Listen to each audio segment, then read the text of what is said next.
Welcome to another exciting edition of The Ravens Flock. It is Saturday, February 3rd, as we are now entering the month of Valentine's Day, while still going through the horrible, whiplash-inducing winter weather all over the entire country.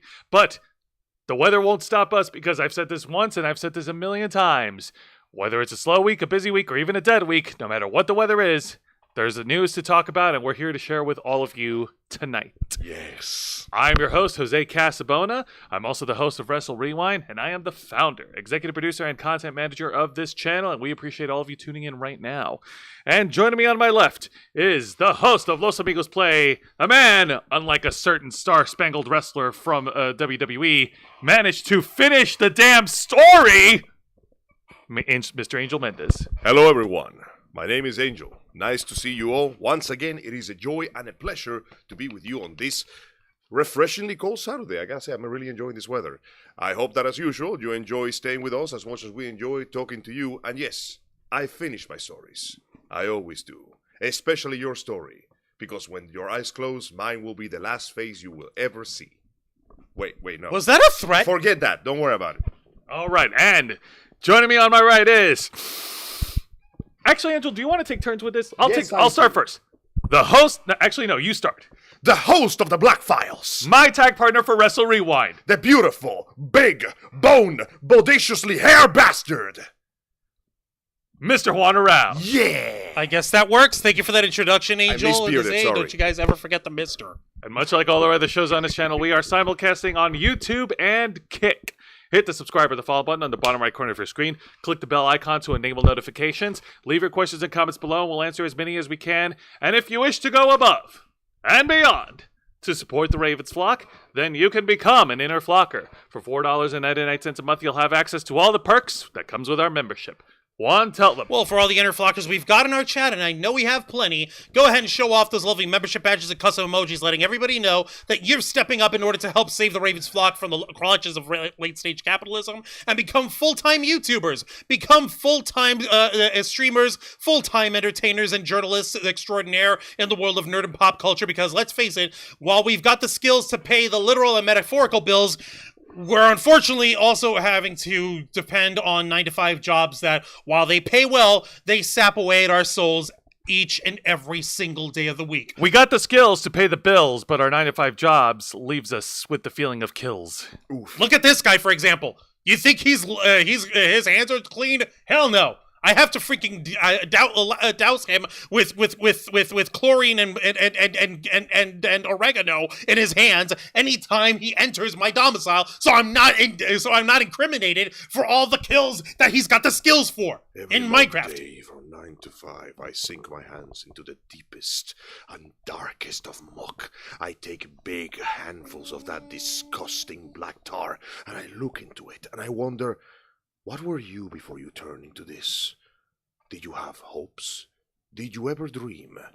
And then I look to the side and I wonder, how many more days must I endure this eternal cycle of work and payment before I can sit down and finally rest? And then I look to the side, and do you know who I see? Who do you see? Who do you see? I see a delivery man. And he looks at me and goes, first time, huh? And then I wake up.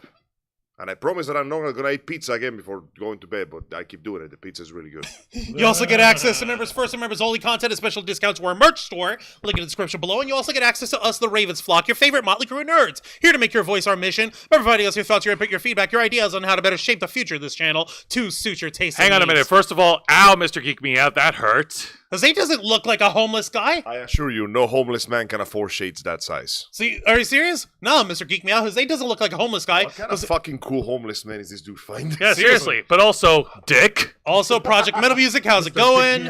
Lisa Boo, Matthew Coburn, Nikki Bella. Yeah, that's what we've got in our chat so far. More will show up as we continue on. I did mention our merch store over here, and we do have some lovely new merch for you fine folks to check out. Don't forget, Inner Flockers get a special discount. That's why we want you to go ahead and check it out. But in all fairness, since we were bringing up the doldrums and the gloom of our 9-to-5 jobs, the only thing that we can really say is, all hail the line. The line goes up. All hail the line. Line goes up.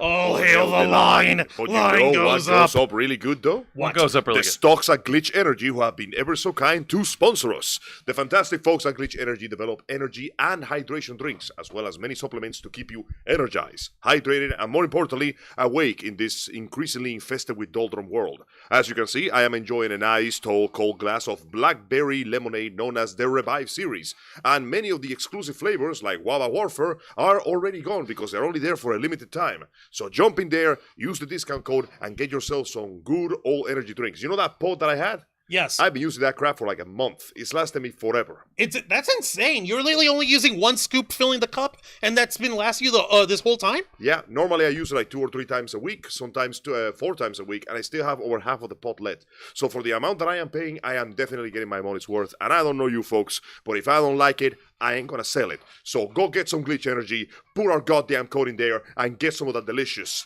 powerful, pale powder into your body. No, officer, I'm just talking With about energy liquid. drinks. With liquid. Please, for the love of God, do not ingest the because we literally had a guy a month ago to do that live on his stream, and he got terminated from his contract. That was so stupid. What if I make popsicles out of it, though? Okay, as long as you're mixing it in water and diluting it, do not, please, for the love of God, do not ingest the Glitch Energy, the powders dry. I'm begging you, please don't do that. It Yeah. is not safe. For real, that stuff dissolves relatively easy, but when it gets wet, it clumps together like cement for like a couple of seconds. That could cause severe respiratory risks. Please. Struggler's in the chat? Oh yeah, Struggler is in the chat. I Thanks, can't believe my I missed bra. you. I'm sorry. Yeah, Welcome. please, be careful. I think we already went to the part of our life where people were making stupid challenges, like shoving entire spoonfuls of cinnamon in their mouths. That's true, and that was really stupid. Let us leave that where it belongs, and with the broken bodies of all the people that tried the milk crate challenge in the past. So again, please drink Glitch Energy or the Glitch Revive hydration supplements. Drink it with a proper supply of water. Enjoy it. Make it last. You've got plenty of flavors to choose from. And if you're not really into getting hydration or getting into the excellent the energy fuel that comes in with 0 sugar, 0 carbs, 0 calories, and 0 crash, they've also got special health supplements to go with it, which can range anywhere from increasing the health of your eyes to loading you up with nootropics in order to make sure that your brain juices are working better. It's great for studying. It's great for those 9-to-5 jobs where you need a lot of brain power to run it. Hi, K-Storm. Hi. I was listening to you guys, and something crossed my mind. What up? To quote every alcohol seller's ad ever, please drink responsibly. please do in fact drink responsibly. Even back in the day, they were saying that. The last thing we want to do is go to a glitch prohibition here, because then we're going to start the glitch black market, and then people are going to start cutting glitch with lesser energy drink powders. Okay, we have it. Undersell you in the market. That's the only way that they could actually try or gain an unfair profit, which is something that Glitch Energy will not do.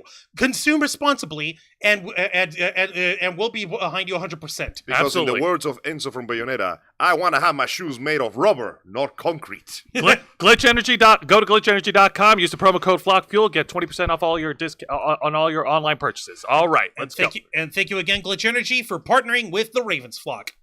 All right, now, folks, we're about 2 years removed from the sequel to Sonic the Hedgehog in the movie theaters. It's been 2 years already? It's been 2 years. Can you It's been believe 2 years, that? man.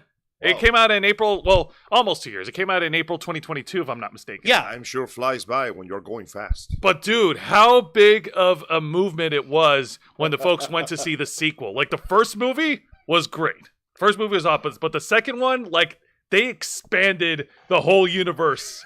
And Properly, too. Yeah. The world cannot underestimate how important it is for a director to actually listen to the outcry of the fans for once in their lives. Now, we already spoke at length about what happened with the first movie, the dramatic changes from Sonic's one model to the other, and how the result was a spectacular success beyond anybody's, predicted expectations. So obviously, we went into the second one with some good positive vibes, some high expectations, and we're happy to say they were met. There were good moments, there were sad moments, there were crying moments, and Eggman did the floss, which is like the greatest moment in cinematic history. Yeah, no, and since Proper voice actors are getting their due. Colleen O'Shaughnessy got Yes. off the red carpet like the hero she is. That's Jesus right. Christ. Tiles. Hells yeah. And of course, at this point, if you haven't seen them, at this point, we could talk about spoilers. And after the end credit scene that we've seen in the sequel, many fans, many of us, have all speculated of what's going to happen in the third movie. And we've been keeping our ears on the ground. We've been keeping our ears on the news of what's supposed to happen. We haven't been able to get much until now. We were delightfully surprised right yesterday and Thursday at the end of the week when Paramount Pictures, in association with Sega, went ahead and dropped the first teaser for Sonic the Hedgehog 3, giving us the release date, December 2024. So at the end of this year, we shall see a face-off, the likes of which cinema has never seen. The blazing blue blur of justice will Versus the ultimate life form. shadow the hedgehog. Yeah! You don't believe the hype? You want to see how hype we are? Take a look at our fearless leader's feet. He's wearing his Shadow the Hedgehog shoes. That's right. He literally Look at reached that! over I here. mean, they're just regular Nikes, The but with shoes the shadows. broke the camera. The shoes broke the camera. Joe, fix you the went camera. too fast. You burned the entire carpet to cinders. How could Yeah, I you do know. this? Juan gets a little out of control when it comes to How do I get out of control? You're the one trying to hype up the Mega ultimate life form. hyperfixations. There you go. Now, rings flying all over the place aside, it is an exciting time because our beloved leader here, he's a huge fan of Shadow the Hedgehog. Shout In out. fact, Look at among all of us, not only is he the only one that completed Shadow the Hedgehog, he completed it to perfection 100% and got every single ending. How in the hell do you manage that, Jose? lots and lots of free time on my hands. And Shadow. failure. Don't forget the failure. Well, that too. Shadow, this is Goku. Listen. Shadow, it's me, the devil.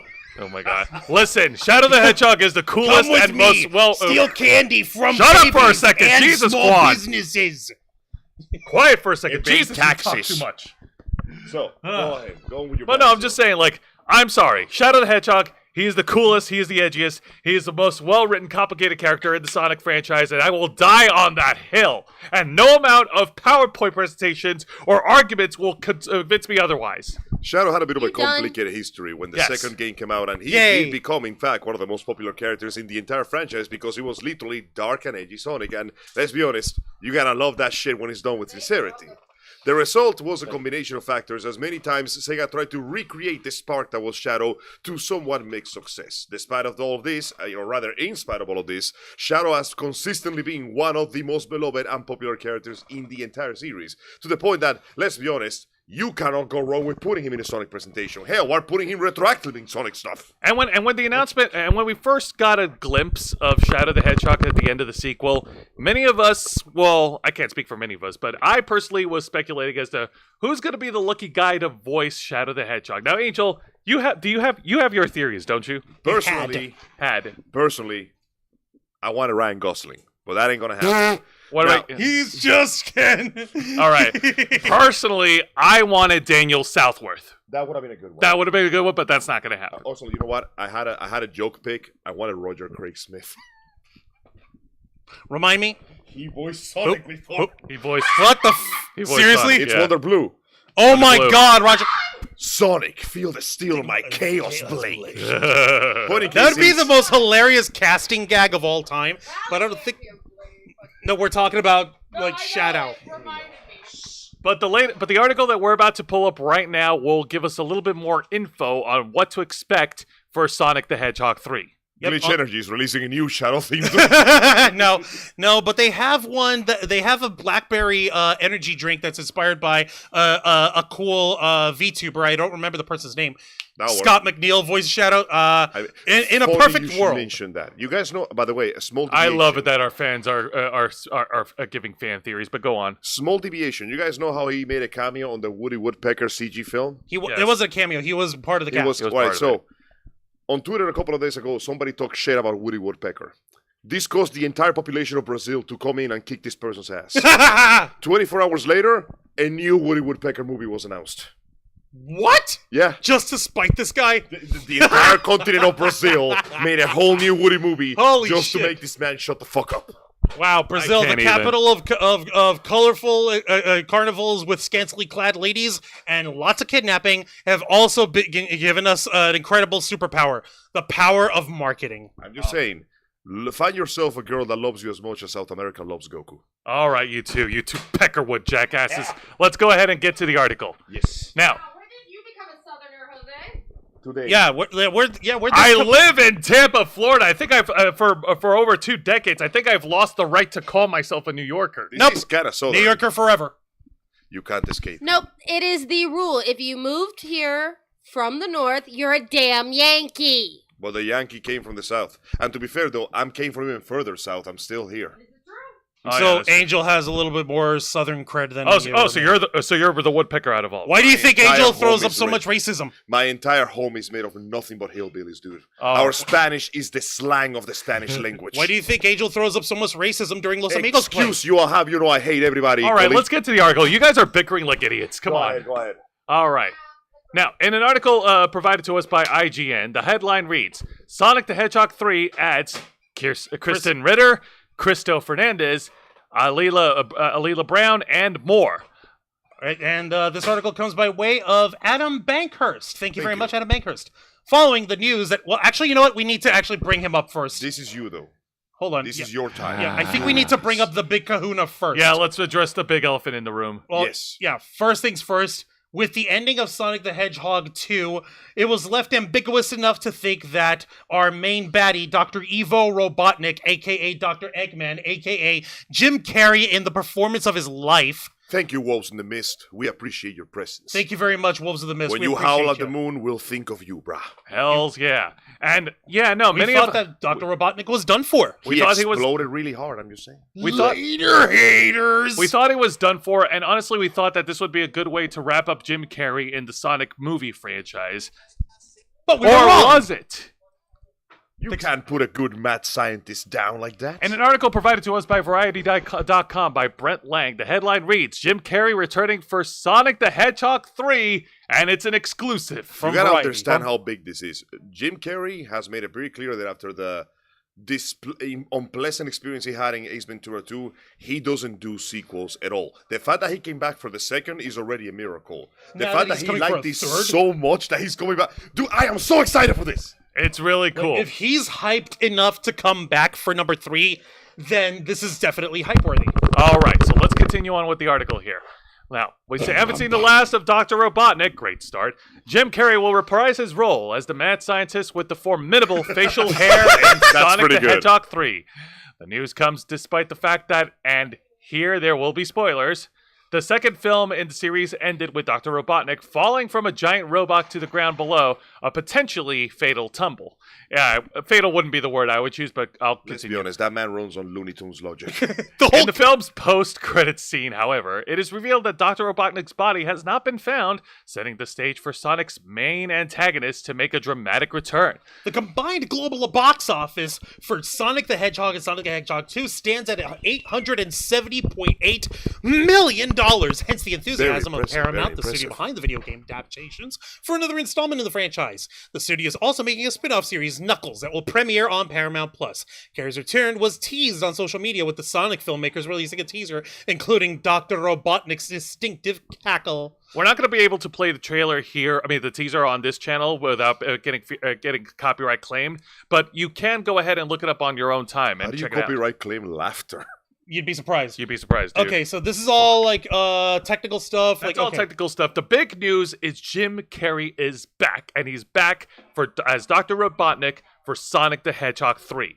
One of the greatest surprises for me when I started watching these movies is the fact that they actually managed to make the rest of the human cast, specifically the adopted parents per se, Tom and what's her name again? I don't remember. Donut Lady and Donut Lord and Lady. Miss Donut Lady, the Miss Donut Lord there. Mrs. Donut Lord. Donut, Mr. Donut and Mrs. Donut, genuinely endearing. I actually liked them. I enjoyed their jokes, and I actually felt a little sorry that their role got reduced in the second film a little bit to give more time to the boys and the other humans. But on the bright side, we got the introduction of Gun, and they were as delightfully fucking goofy as I wanted them to be. Like the global unified the global unified nation GUN Gun. Are you Gun, serious? Yes. Yes. Now, excuse me, I gotta arrest you because I gotta make it in time to go to Olive Garden. It feels like family. God damn it! The that was way the they dumbest, brought back that dumb joke is perfect. dumbass. I joke. mean, he's not wrong. We've dined at Olive Garden. We've eaten their food. It's pretty decent. good. That's But not that even being the said, point. The point is that the gag of I know. It Olive works. Garden being a sponsor of the movie, but obviously. more importantly, it works on the fact that the movie producers, the directors, the people working on these films, they get it.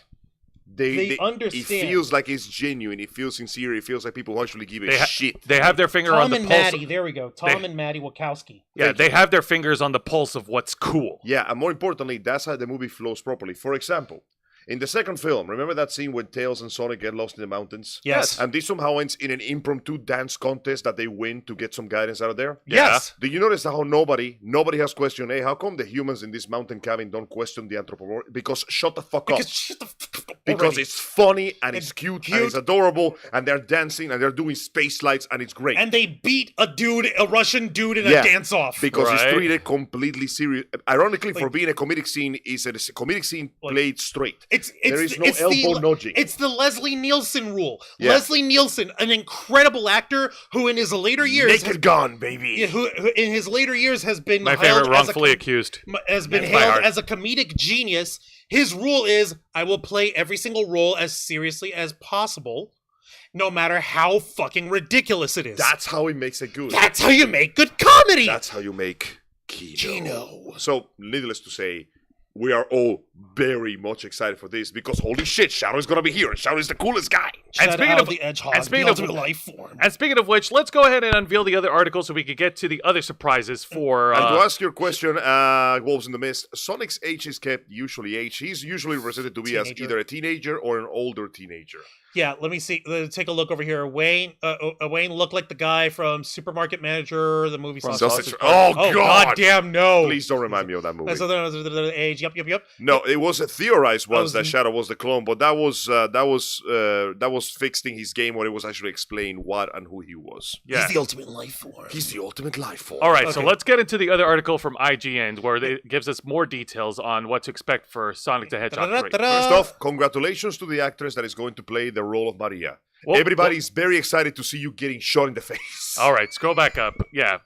Oh my god. Okay. Following the news that Jim Carrey will return as Dr. Robotnik, IGN can reveal that Sonic the Hedgehog 3 will also see the additions of Kristen Ritter, Leela Brown, James Wolk, Sofia Pernas, Cristo Fernandez, and Jorma Tacone to its cast. Now, We still don't know yet who these newcomers will be playing. We do know they will join the returning cast members: Jim Carrey, Ben Schwartz, Lee Majub, Idris Elba, Colleen O'Shaughnessy, Tom Butler, James Morrison, and Tika Marsden. Sumster. Hell yeah. Okay, so I know we don't know who the hell Christopher Fernandez and Layla Brown have played in the past, but Kristen Ritter, she caught my eyes immediately. The hardest nosed, hardest drinking, super strong bad bitch from Alias Investigations in New York. No way. Jessica Jones? fucking Jones. See, I'm expecting these characters to be part of Shadow's flashback. The other scientists that work in the facility. Which means they're all gonna die horribly. Terribly. But you know what I want, though? What? I want Mike Pollock to show up as the original Dr. Eck. That'd be fucking ridiculous. Come on, we have an excellent opportunity here, and he even looks the part at his older age. We have an Now, excellent it is opportunity a- to throw our life It's away. away. Now, it is important to note that... James Wolk. Yeah, it is important to note that it's speculation, it is a rumor, not confirmed, Of course. that the name being thrown around to voice Shadow the Hedgehog would be Hayden Christensen. I'm not gonna lie. I heard his voice. Yeah, he could do it at his age. He could. Yeah, he could do it. Yeah. I don't see why not. I don't see any issue, and people are, as you can tell from the hype, that K-Storm over here has got. Yes, please, yes, please, yes, please, yes, please, yes, please. It would be an incredible casting gag, everyone considering that Hayden Christensen is best known for his portrayal as Anakin motherfucking Skywalker. The very definition of somebody going down the path of dark and edgy, and I mean that in every way and sense of the word. Edgelord He made the Star Wars prequel movies tolerable. No, he made the Star Wars prequels movie excellent. Yes. Excellent. And his appearance in the Ahsoka series were equally excellent. And the Obi-Wan series as well. Equally fucking excellent. And that was kinda him in hilarious. the Vader suit the whole time. I don't find give a it damn. hilarious how people were complaining about him previously, only for him to become one of the most beloved characters in the entire franchise, just by retroactively giving him better work to do. It's like folks are actually recognizing that. Yeah, by the way, folks, did you know that Hayden Christensen is an actor? Yes. He is an artiste. He retired away from it because of dumbasses like the so-called fandom menace shitting on him for over a decade. And now he comes back and you want to suck on his nards? Well, fuck you. You're not worthy to hold his nards. Hey, here's No a one truck is. full of money. Hey, here's a truck full of money. Hayden Christensen. 2 trucks full of money. We got a helicopter bringing in a whole bunch of money.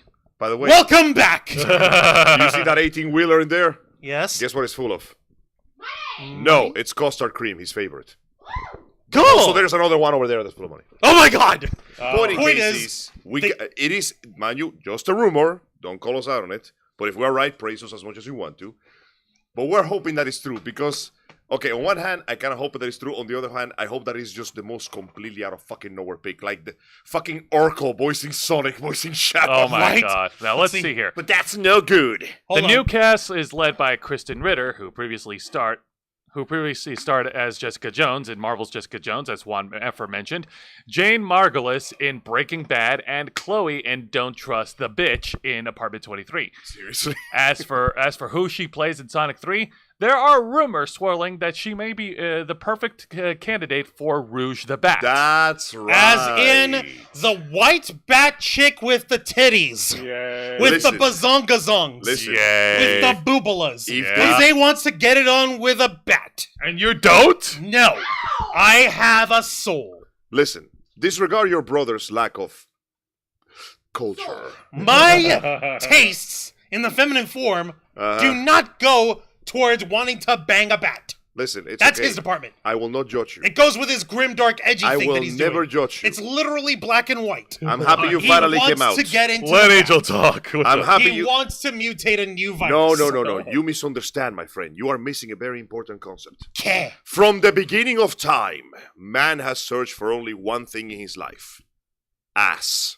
Unfortunately, sometimes ass is attached to people, and people are complicated. Which is why anime was invented in the year of our Lord 300 before Christ. After Jesus went into the temple and he saw that all the merchants were selling bootleg waifus, he pulled out the rope and beat the shit out of many It was a people by bullwhip. himself. It was a He bullwhip. braided a bullwhip and he beat the shit out of every single person in there. You know why? Because Jesus loves monster girls. Also, how ironic of you to make that statement, Juancho. Go outside the box. Yeah, judgment prick. Quit trying to go in the box. No, I want Of a bat. No, I want to go in that box. The point I'm trying to God get is here. damn it. When our Lord and Savior Jesus sacrificed himself and then came back in 3 days, he kicked the stone door open with his bare soles and he stood proudly and said, Your waifu is shit. And as a result, humanity was forever marked, and our psyche developed an unquenchable lust for monster girls. All right. Oh my lord. So what I'm trying to say here is they better fucking get that bad right. Otherwise, there's gonna be a riot in our hands that is gonna make the George Floyd affair look like a fucking playground scuffle. We'll have to wait and see, but Rouge the Bat isn't the only thing that's buzzing right now in the article. Let's go ahead and continue on. Yes. Pull it. Yep. I guess I'll read it from your side then. Oh no, I'm just pulled it up for a second. You learn to read. All right. Brown is the youngest of the bunch and was seen in The Lost Flowers of Alice Hart, 9 Perfect Strangers, and 3,000 Years of Longing. She is also set to star as the youngest Furiosa. And the younger Furiosa. In the younger Furiosa in Furiosa, a Mad Max saga. As in, she's playing baby Charlize Theron, who's being then played by Anya Taylor-Joy as younger Charlize Theron with hair, who then becomes shaved-headed Charlize Theron. Also, Mad Max is there for some reason. He looks exactly the same. Don't ask question questions. why it happened. He's like fucking Kenshiro. He's just there, but like instead of punching you, he runs you over. In regards to Brown's role, there is a decent chances that she plays Sonic Adventures 2 Maria. This is made even more believable when you take into consideration Shadow the Hedgehog looks like it to be the biggest new addition to the film, and the recently revealed logo is a homage to Sonic Adventures 2. So yeah, One of my favorite games, by the way. Yeah, this bat with the boobies is what Jose wants. See, the problem with Juan All is that days of his life. See, the problem with Juan is that you keep objectifying Rouge when you know for a fact that she's got more than tits to her name. Oh, absolutely. She's There is a character. Of course, she's an incredible. So what I'm trying to say is that we gotta give her bigger tits. Dear Lord. We need to objectify even harder. Dear God. You ever seen Space Dandy? Yes. That's my role model in life. Oh my God. All right. Fucking love Space Dandy. Now it's more unclear to who the other actors play, but we do know that Walk previously lent his voice to Superman in Harley Quinn and played Joe Keane in The Watchmen. Cool. And Pernas was in Jane the Virgin and the Young and the Breastless. Fernandez starred as Danny Rojas in Ted Lasso and voiced Wheeljack in Transformers: Rise of the Beast. Oh, cool. And Tacone voiced Spider-Man 67 in Spider-Man Across the Spider-Verse, and Pee Wee Herman in Weird: The Al Yankovic Story.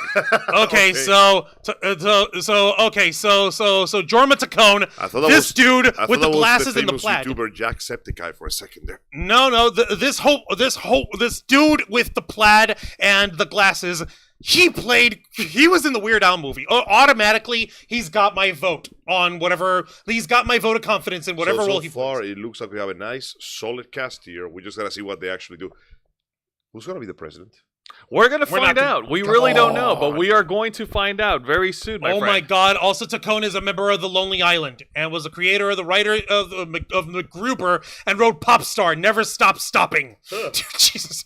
One of the biggest remaining questions is who voices Shadow the Hedgehog in his third film, but we'll have to wait and see if it's one of these new additions or someone else. What is clear, however, is that Sonic the Hedgehog 3 will be speeding into theaters on December 20th, 2024. Mark that on your calendar, kids. Save the date.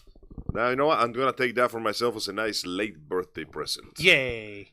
Thank you for Sonic 3, The Quest for Edge. Yes. Let's see, the things I was never sure about is if Shadow was his clone. Nope, they already cleared that up in the original game. He's not. He's made of freaky alien goo and hedgehog DNA and the entire soundtrack of Dirge of Cerberus. Nielsen Like always the whole thing. Matthew Coburn, like you said, is he? Nielsen always carrying around his fart machine. Life as a House was a real good film that he was in. Yeah, that was a good film. Leslie Nielsen, like we said, he is a dramatic actor. He's very well spoken and everything, but his milieu as a comedy genius was what he's best remembered for. You don't believe us? Check out Wrongfully Accused. Yeah. What's this called? Spy Hard. Fucking The Naked Gun. What else was he in? What else? Can't think of anything else. Oh, he was in Creepshow, wasn't he? Yes, he was. He was in Creepshow, and he died at the end of his little short story by burying himself in the sand at the edge of the beach when the tide was going to come in and drown him. I remember that because it was burned into my soul. Thanks, Tony. He was Orenya. 5. Don't get personal. No, thanks, Tony, for scarring my soul with the Creepshow movie. Yeah, that's good. Just let me go to like the actors that play the girl in The Exorcist, the first movie, and go, I was 7 when I watched you literally turn yourself inside out. It was incredible. It was monstrous. Man. With that being said, we are definitely excited to watch the third movie. It's going to be great. It's going to be fantastic. And I have no idea. And I have Life no as a House doubt. was the one. Yeah, Hayden, my bad. Sorry. And I have no doubt that the third movie is going to blow away all expectations, since the last two were freaking awesome. Like, the first movie introduced us to Sonic the Hedgehog and gave us hope that video game movies could be awesome when you have people who are faithful to the source material. The sequel gave us more, expanded on the world of Sonic, and gave us new characters. The third movie is going to be a game changer. If they don't play all of me, I am not watching that movie. If they don't play that one song from Power Man 5000, I'm going to be disappointed. That being said, I will never stop laughing at the fact that my favorite joke from the second movie is that Tom is playing with the black dude who is like his wife's sister's groom. Oh, yeah. And the dude is very well fit, so he's making Tom feel self-conscious. The problem is Tom is being played by James Marsden. And even outside of when he takes off the show, like, well, dude, what are you complaining about? You could grind meat on your chest. You're fine. But it's like, okay, the comparison is he's real fit and real nice. Yeah, especially whereas opposed to the other guy is ripped. Okay, so we got fit versus chiseled. There you go. He still looked like it was still so ridiculous because I'm like, Tom, I'm pretty sure you just take like some protein powder and work out for 1 month. You look exactly like this. But then again, he didn't fine, just. bro. But then again, what's his face? Sonic didn't nickname his character the Donut Lord for nothing. Yeah. It's like, okay, clearly he was real fit in his younger days. But like being the sheriff of a small town, Green Acres in Montana, was like, this is good. Nothing to do for the next Green Hills. 8 hours. Green Hills. Thank you. I thought it was Green Acres. No, it's Green Hills. Keep so it faithful to the video the game. question of how exactly Eggman is going to get involved in this. Because if I recall, in the original Sonic 2 game, Eggman was part of the problem, but he kind of took a back seat to Shadow. To the point that the big fight between Eggman was with Tails of all people. Maybe that will be the case. Yeah, like one genius inventor to another genius, and fucking, I want to see that. No, I want to see. No, I know exactly I want to what see you're it. talking about. I want to see it. No, Right. Tails and Eggman showing off which of them is the best gadgeteer. But there's a fucking problem, and fucking Eggman's like, thanks for trying to trick me with a fake emerald. How do you know? You just stole me, stupid. All right. Let's tone it. I was actually going for the other one. I know it's stupid from Sonic Boom, but it's endearing. What's that? The little bros before hoes. The moment. Oh my god! Between Eggman and Tails. Yes. It's like, listen. Yes. Like any other day of the week, I'd be duking it out with your buddy Sonic, but right now he's got relationship issues, and that takes precedent. Yeah, he literally says the whole bro code goes before the enemies thing. Mortal enemies and thing. The best part is that after he helps Tails, and you see the close up with the heart-shaped iris, he goes, "See, they told me that it was too much expenditure to spring out for the iris out close up with romantic music. Who's laughing now?" All right, well let's be stupid. Let's quell our excitement because we're still a long way from December. We haven't even we just entered February, folks. Let me take a look at the chat before we continue over here. I'm hyped for Sonic 3 as well, but I'm also stressed about the live-action Zelda movie. I'm praying. Wait, so we're actually getting one of? Oh, that's right, we're getting one of those, aren't we? Yes, we are. Remember, and you know how stupid people were talking like, "Oh, we want Pete Davidson to play Zelda because he's skinny." What the fuck? No. I meant Link. Yeah, I meant Link because he's a skinny dude. He also looks like he's a meth addict, even though we know he isn't. Yeah, my dude needs like more meat on his bones. No, he needs more not looking like a meth addict. You know what? If you don't look the part, then you can't play the part. Exactly, guys. No offense, but that's how acting works. Your looks are actually important there. And yes, Eggman breaking into Prison Island would be. Eggman going, you know what? What if I get my own hedgehog to fight this hedgehog? What if this turns into a sequence that ends with him making Mecha Sonic? That is a what if, but let's go ahead and shift over to another pop icon that is pretty much taken over the entire world, much like McDonald's and Starbucks. Okay, as dumb as this is, guys, for the last week and a half, I have been having to endure the ridiculousness of a recent conspiracy theory that's been running all over creation. By the way, I'm going to show you, Angel, just so we can get this out of my system. Oh, no, I know which one you're talking about. I saw it. Oh, yeah, no, this dude, the guy, Pete Davidson. Yeah, Stupid people are saying that he should be Link. Guys, Link is supposed to be... Guys, Link... Okay, he's a nice guy, he's a funny actor. But guys... But that doesn't look like Link. Link is supposed to be pretty. Supposed to be shonen. Listen, This is not be there is shonen. two types of Links. There is Link that is so pretty he can convincingly cross-dress, and then there is Link that is pretty but also strong enough to wrestle cows to the ground.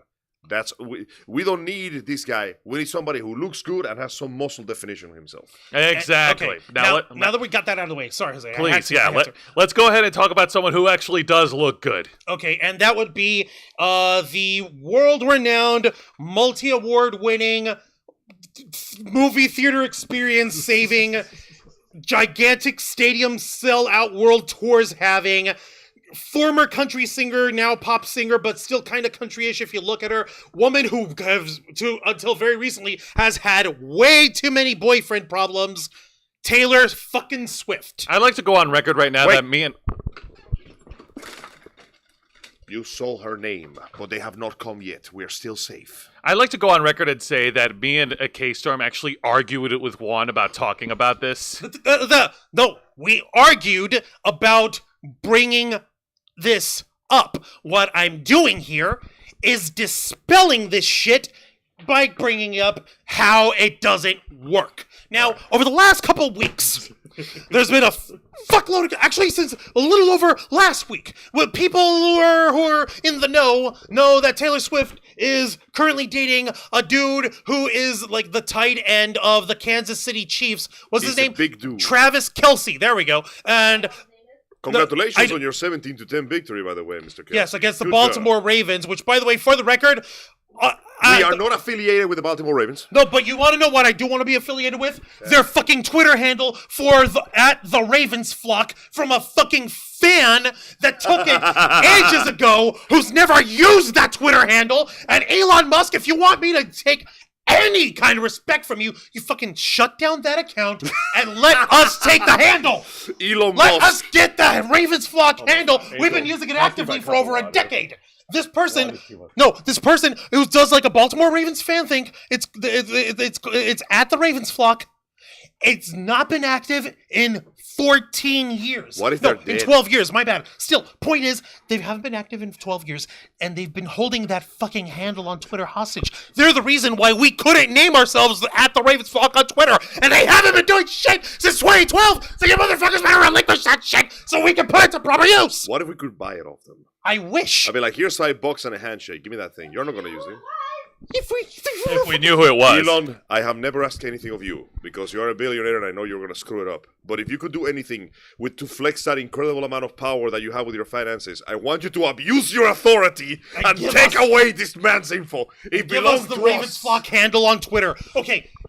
Back Sorry. to it. Let's wrap it back to Okay. the story. Back to Please, Taylor Swift. Juan. Okay. Damn. So, recently, a lot of stupid-ass people, mainly from the conservative influencer sphere of politics, have been bandying about a conspiracy theory, saying that the entire relationship of Taylor Swift and this guy Travis Kelce is all politically engineered by the deep states of the evil Kenyan Obamas and the Bidens, who are totally evil people, who are all going to destroy America by... How? By having these two date and engineer the ending of the Super Bowl so that the Kansas City Chiefs win and to celebrate that they're going to endorse Joe Biden for the 2024 election. Has Taylor Swift ever endorsed anybody? I'll tell you this right now. Ever? I'll tell you this right now. In 2020, what she did was two things. One, she put a very, very simple political statement against I believe a Tennessee representative or a Tennessee senator who was actively fighting to take abortion rights away from women. Okay. And, with Taylor Swift being a woman, she's like, hey, guys, this lady kind of sucks. Please leave my vagina alone. Please leave my vagina alone. And yes, my biases are showing because this conspiracy theory is fucking stupid.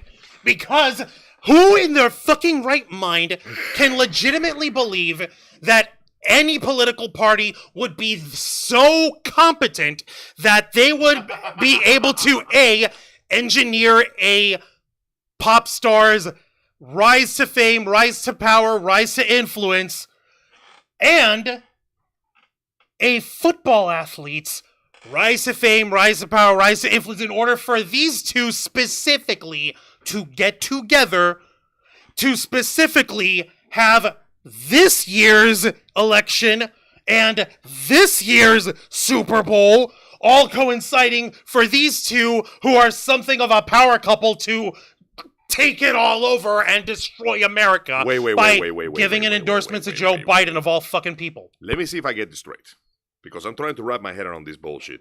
You're telling me that there is a conspiracy theory by some insane nutters out there on the internet that claim that somehow one of the most well-known and, well, I'm not going to say talented, I don't really care for her music, one of the most well-known musicians and popular musicians in the country right now, and her most recent relationship, one of the well-known and successful football player, is supposed to basically harness both the might of sports fans and Swifties into swaying the elections.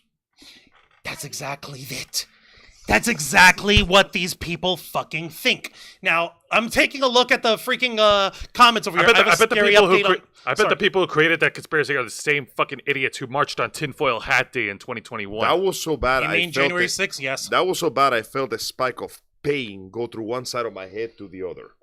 Now, like, it literally made my head hurt. Jesus fucking now, Christ. folks, I only bring this shit up because, for God's sake, let's use our brains properly. Let's please actually have some common sense. I know how rare common sense is, especially in the political sphere, especially in common popular culture amongst the layman. But I'm asking for us to please try and use a little bit of sense, which thankfully I did have a fucking article from NPR. Yeah, you can shit on me for wherever I get my sources from. At least these guys don't put any frills on their shit. Honestly, I'm more worried about her boyfriend. Her entire music career has been about violent or horrible or sad breakups. And I'm like, you know what, Taylor? I got nothing personal against you. But if every single song you ever made is about a relationship that went wrong, have you considered that maybe the problem is with you? No, that's what I'm just saying, you know, how did that red flag go unchecked? Like, it kind of helps to be hot. God damn it. I know. No, not even the rich part. All you gotta be is hot enough and people will forgive anything. Remember that time a dude went to jail for like actual violent crimes and robbery, and he looked so handsome that he actually got a fucking modeling contract? Fucking modeling contract, the sexy felon. I remember that guy. And the best part is though, the guy who made the modeling contract with him, he got together with the guy's daughter. He cheated on her, and she still took him back. What? Oh yeah, that happened. What a fucking idiot! Why would you? Whatever. Okay. I'll tell you why. For the same reason we have this idiotic conspiracy, because we live in a society where people genuinely are looking for a reason to get mad at something.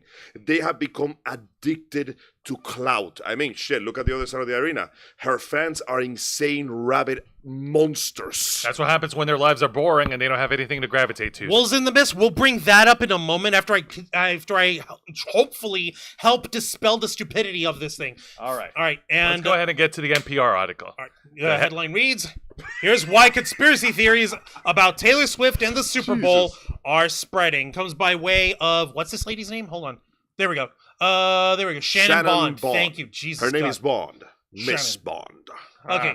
Taylor Swift has been one of the most dominant cultural figures in the past year. Between her billion-dollar Eras tour and accompanying film, a slew of Grammy nominations, and a high-profile romance with Kansas City Chiefs tight end Travis Kelce. That's made her a fixture in the NFL season. All she's really done, would you like to know all she's done? She went on tour and she got a boyfriend. She occasionally shows up to his games to cheer for him and support him. Isn't that nice that the girl that you love shows up to cheer you up? And no, it's a conspiracy! It's horrible! And you want to know what's really stupid? What? Besides everything you just said in the last 5 minutes. Someone actually did a freaking timer. Someone actually did a freaking timestamp on like how much time Taylor Swift had actually shown up in any of these NFL games. What? Would you like to know? An average. How much? An average. Okay, how much? An average. 23 seconds. In a football game, which can span anywhere from 2.5 to 3 hours, plus a myriad of commercial breaks. Yeah. And Taylor Swift, whenever the cameras during these televised games shows up, she's cheering whenever the Chiefs. All of the 23 seconds. 23 seconds. And apparently, that's her taking over the NFL and destroying America. But how? He asked them not to do that, She kind of did. She I kind of honestly did ask feel him not to bad. do it. I honestly feel bad for her in times like this because, as far as I can tell, I don't know her personally. I don't know her opinions on whatever. I don't know what I would agree God, with. it's making my head hurt now. But aside from her music, which I don't really care for, she seems like a perfectly normal person. Like, she has not gone into any horrible scandals, terrible crimes, complicated. Like, she's just making music and living her life. And like talking about and making songs about boyfriends that she didn't like or broke up with, whatever. That's life for you, baby. Sometimes it works, sometimes it don't. Point in case is, okay, maybe this is because I am an old man already. I'm older than you. I'm in my mid-30s and I do not follow these bizarre trends, nor do I obsess over people like this. But I genuinely don't get the idea of having to scrutinize and analyze every aspect of a famous person's life just so you can decide if it's moral to like them or hate them. I can answer that for you. And, well, this is just my theory. Because their lives suck. Angel. Yeah, no, their good lives are boring, so they need to follow a celebrity's life so that they can not only they can follow and tweet everything they do. It's a way for them to live vicariously through them. It occurs to me that the worship of Dear celebrity... Taylor, I wrote you, but you still ain't calling. I left my cell, my pager, and my home phone at the bottom. And Yeah. Taylor is like, bro, I've Thank seen you. your relationship. I don't want none of that shit. Point in case is, it occurs to me that celebrity worship / hate-dom never truly went away. If anything, thanks to the internet, it became more insidious. Because now we got shit like this. People going, she was there for less than 30 seconds. She's clearly conspiring to undermine the foundation of this glorious country with her... Her what exactly? What the fuck did she do? Well, Apparently, they're saying that she's going to endorse Joe Biden. That's going to be enough to destroy America. Once again, has Taylor Swift at any point in her entire life endorsed any political parties The at all? only other thing that she's done really politically was last year there was a hey, voter registration awareness day, and she just put out a tweet like, hey folks, it's voter registration. Don't forget to register to vote. That's very tame. And on the website vote.org where she directed people to, it went so hard with so many Swifties registering that the website crashed. I think that's the reason why this stupid conspiracy term. Because here's the thing. She has not endorsed anybody. She has not claimed that she hates or that she likes any of the candidates. And honestly, I hope she never does.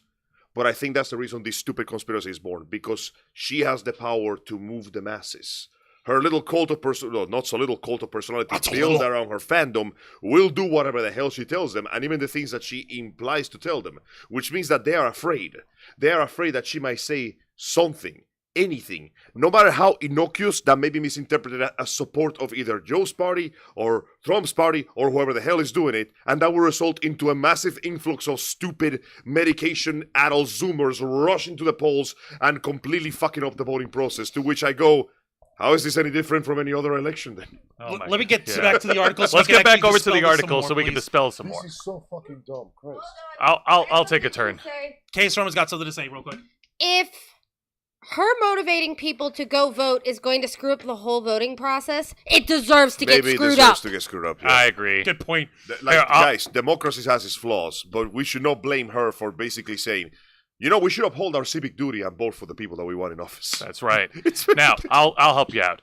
But Swift's popularity is being twisted into a threat by a contingent of far-right Donald Trump-supporting conservatives who have started circulating conspiracy theories about the singer, the Super Bowl, and the 2024 election. During the Chiefs' conference championship game against the Baltimore Ravens on Sunday, Mike Crispy, a pro-Trump podcast host on the this right-wing dumbass. Salem Media Group, posted a rant claiming the NFL had rigged a Chiefs' victory.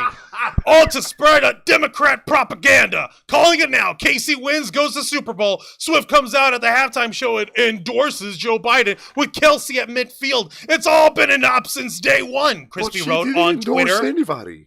She hasn't, though. He's calling it. He's predicting this. This will be the Chiefs' fourth Super Bowl appearance in the past 5 years. When the Chiefs pulled off a win, speculation went wild, casting Swift's relationship with Kelsey as a plot to tip the presidential contest in Biden's favor. Oh, this Guys, I'm trying really hard not to cringe, but damn. Former Republican presidential candidate Vivek Ramaswamy said this stupidity. I wonder who's going to win the Super Bowl next month. And I wonder if there's a major presidential endorsement coming from an artificially, culturally propped up couple this fall. What? Yeah, he's fucking saying it too. Who's pushed debunk conspiracy theories about the January 6th insurrection, the 2020 election, and 9/11. The good old days after 9/11. Wrote it on Twitter on Monday, so earlier this week.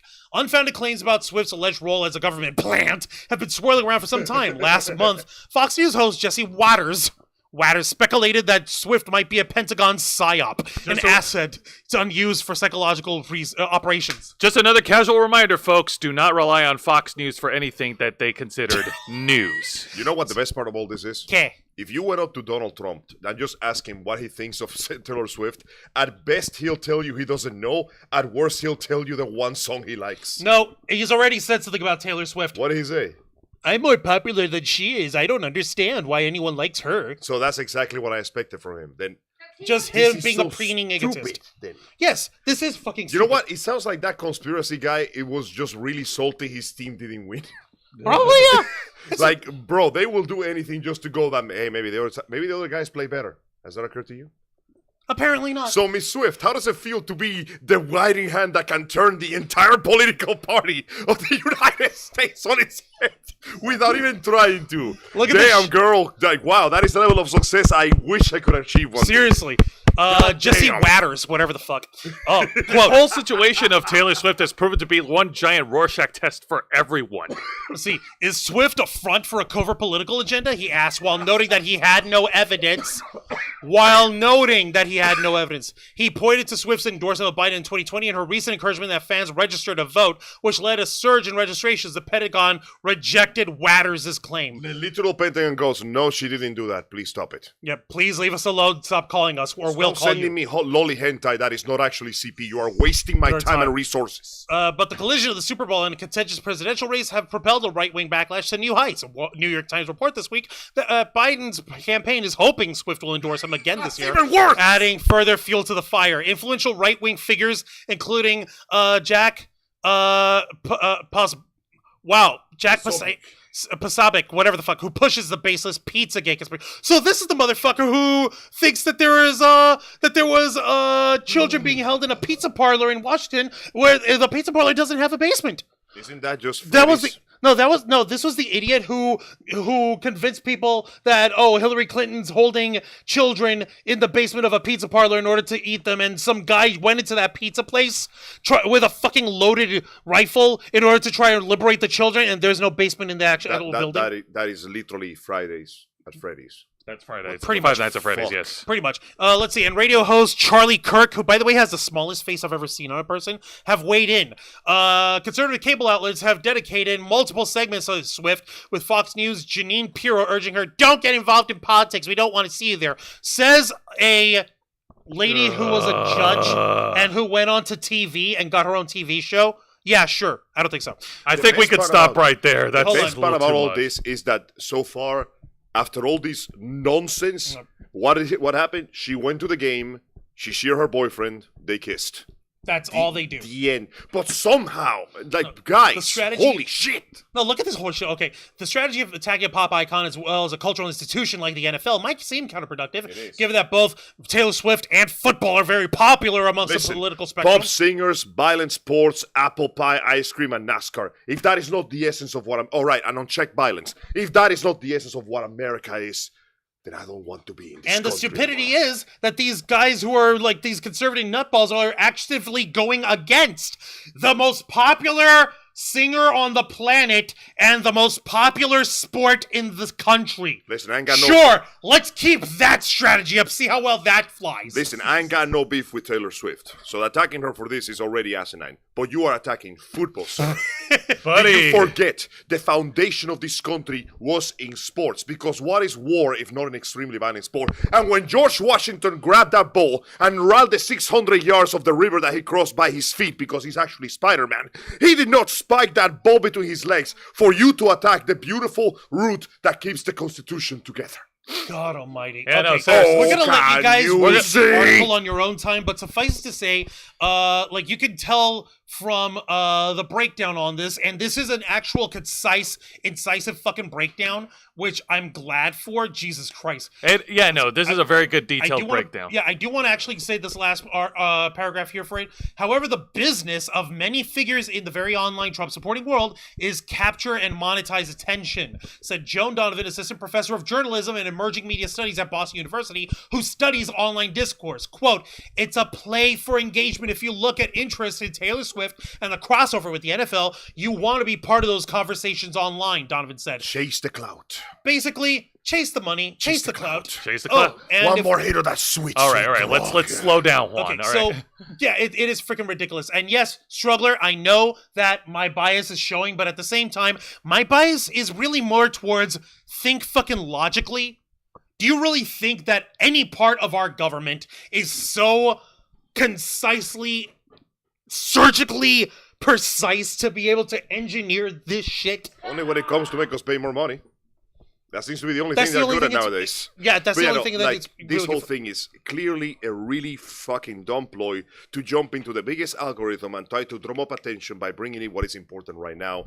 And it does, honestly, what we just did here, this is the most attention this deserves to ever get because, Yeah, and, guys, come on. And because- don't make me defend Taylor Swift. yeah, no, Please. and the crazy conspirators attempt to try and smear Taylor Swift's good name and link her into anything political, they really fumbled the ball on this one. They always do. It's like a terrible comedy of errors. Every next tag just makes me cringe harder into my seat.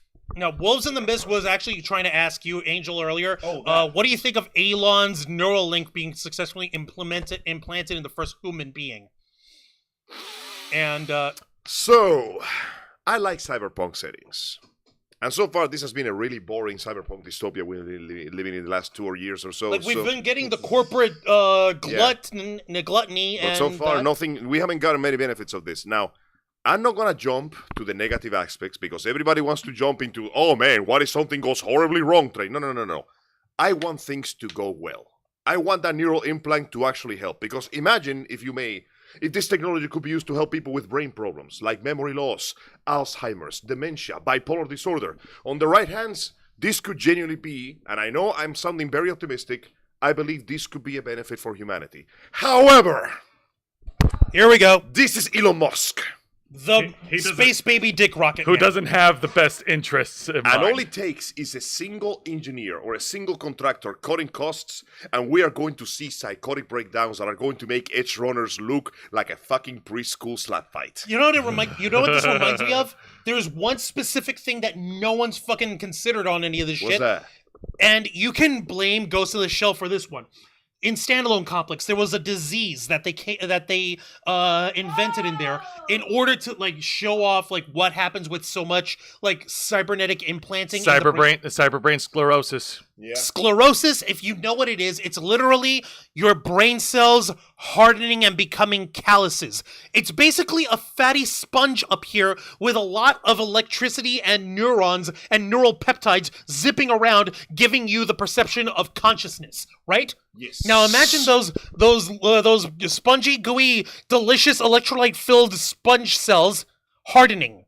Have you left a sponge overnight to dry? Yeah. Imagine that, but imagine that as your brain. It feels kind of scratchy. I feel spiders. Get them off me. Now Yeah. imagine that doesn't work, and the hardening happens in the spots of the brain where the cybernetic implants are are implemented. That being said, We don't know if there's going to be any of that kind of shit happening. while also ignoring another important aspect.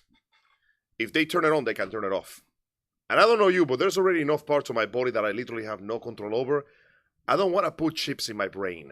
Yeah, I don't It trust doesn't people. feel right. The Yeah, I don't wanna- CIA put a chip in my brain. Yeah, Well, no, I now don't they trust. can. I don't trust them, and I don't want to give them that kind of control. Over Yeah, me. no, look, because let's be honest. Now our descendants, they could go ahead and cyberize all they want. Gen Beta, Gen Gamma, Generation Delta. If Generation Delta, who's like 3 generations from now, Yes. if these guys don't have cyborg geishas, I'm not gonna lie, I'll be sorely disappointed in you Me guys. too.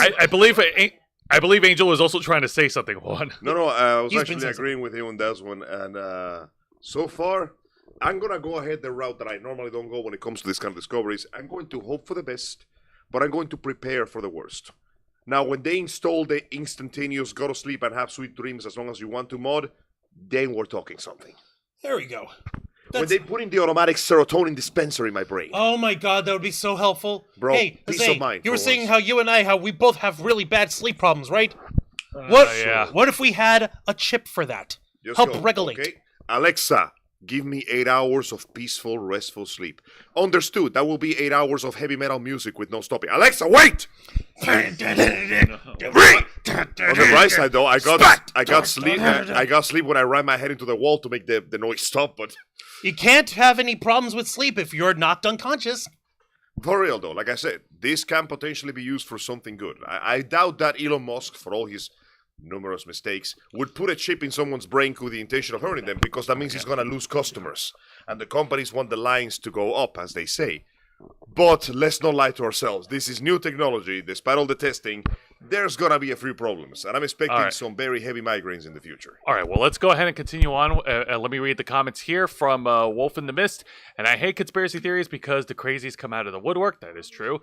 See this as a bad as the QAnon people believing JFK Jr. was going to come back to life and put Trump back in office as president. That is when I quietly walk away from human beings. And let's see the struggler. It's hilarious how stands become the norm. It's kind of disturbing. I mean, to be fair, though, the craze fans for popular figures has been common. But now that there's internet and their voices are louder, it has gotten worse. Now, Wolves in the Mist also said the downside of the internet is that it gives a place to the crazies to spread the paranoia.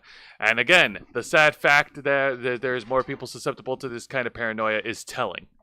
The struggler, I want cyber brains, but not like... I don't blame you. When they say cyber brains, I was hoping for like Doctor. Right. But no, instead I got his cheap ripoff. Coctor. All right, well, that being said, let's go ahead and finally put that to rest. Angel, please grace us with whatever news you've got, my friend. Oh. Hold on. Okay. This one's gonna hurt. This is gonna hurt hard. Now, gentlemen, Yes. I like One Piece. Yes. It's not my favorite anime, but it's one of the originals that I started watching, so it has a special place in my heart. And to this day, I still get hyped for the big episodes and the cool fights and the beautiful discovery and the characters and the plot and the music and the punching. It's great. I love One Piece. I've been reading the manga. I'm really excited for the fact that the new one is coming to its final chapters now. We're getting to the big, important stuff. So, I was understandably skeptical of the live-action series. So needless to say, I was pleasantly surprised. Yes, there were changes, but the director understood the assignment. Oda was there with a gun to his head. The cast loved the series, and as a result, I enjoyed the One Piece live-action adaptation. It wasn't perfect, but it was pretty good. In fact, some of my friends at work liked it so much that they started watching the original series in comparison. That gave me a spark of hope, because I figure, hey, if they can get people that love the series to actually make a show showing how much they love the series and sticking to the script and following the beats, then maybe we can get something good. Then the Halo series came out. And I'm like, okay, fine. They specifically told us that they fucking hate what they're doing here, so I expected nothing less. But that Avatar series is looking kind of cool. The trailer live is action nice. Avatar The Last Airbender, everyone looks incredible. The trailers casting were was The good. casting's great. Live Lord Ozai reaction. Yes. Oh my god. The actor playing Lord Ozai. Yeah. The dude looks the part. He has a jaw that could sink a fucking cruiser ship. And we were all hoping that the series will turn out a lot better than its predecessor, the movie that was directed by M. Night Shyamalan. What are you talking about, Jose? Juan, let's not. It would be a crime to ignore history. Jose, what are you talking about? No, see, now we can offer it as a comparison point because that movie did exist and that movie was terrible. It was stupid. And now, somehow, this is worse because it has been... Is it? Oh, how long has it been since that movie came out again? 10 years? 20 years? At least 10 years. At least 10 years. So it has been a decade. A whole goddamn 10 plus years. And somehow, they learned not a damn thing. Everybody was very excited for this. That's right, Stroger. Everybody was very excited until the most recent interview. Sorry, 14 years. 14 years ago, when the producer came on the mic and opened their mouth and started to tell us in very bold, very flaming words that this is going to be one of the worst adaptations we're going to see. And I gotta thank them for being so nice enough to save me the time because holy shit! The amount of garbage that came out of that interview convinced me that these people have no idea what the fuck they're doing. I'm not going to read the article, but I'm going to give you a brief idea of what's going on before I move into the actually good news. To begin with, gentlemen, the original series was damn good. Yes. But it wasn't perfect. Okay. There are some problematic elements that we have to remove. Like what? Like the entire character development of the main characters. How's that? Oh no. They made it pretty clear that they consider Sokka's sexism, which she moved In over season 1. season 1, to be a problem. So guess what? Sokka is getting that aspect of his personality removed. Oh. But wait, there is more. See, as you know, Katara in the original series was characterized for being a very kind and very motherly girl. She was basically the mom of the group. Yes. She was also very headstrong, very temperamental, and very emotional, to the point that she was the last one to ever trust Zuko after he came back for his second shot at redemption. Understandably, seeing as he was there when his betrayal nearly caused Aang to get fucking killed.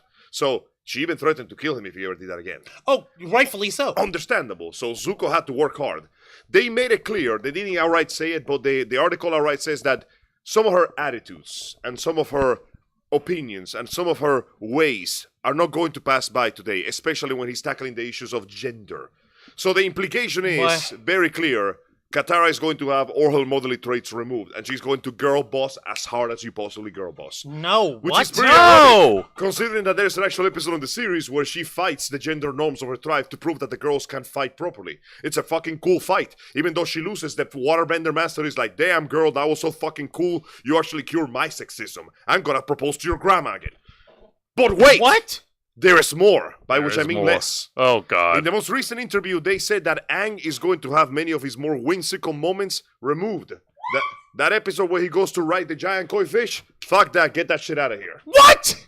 Yeah. But that was so wholesome and that was so helpful with the plot and everything. It gives us a pause in the tension of the main drama. Ah, fuck that shit. No, fuck that shit. One of the most important aspects of the original series is that Aang was 12. Yes. And just woke up to a world where all his loved ones were dead, and he's expected to fight a whole nation and stop a decades-old war. So the first season is him just basically doing everything he can to get away from that, which results in so many side quests here and there. And those are important because they built this. No, we can't have that shit. They're going to remove that, and the interview says they're going to give him a vision of the events that are to come. So the moment when he gets up, he's gonna go, we need to go to the North Pole right now. All right. Now, folks, What like the Angel, actual shit? like Angel says, we're not going to get into the article since he's summarizing everything that he researched. But the article is available on the chat if you want to read along. But wait, there's more. There's more. Jesus, no. What? Stop. I gotta get off Hang of on. this.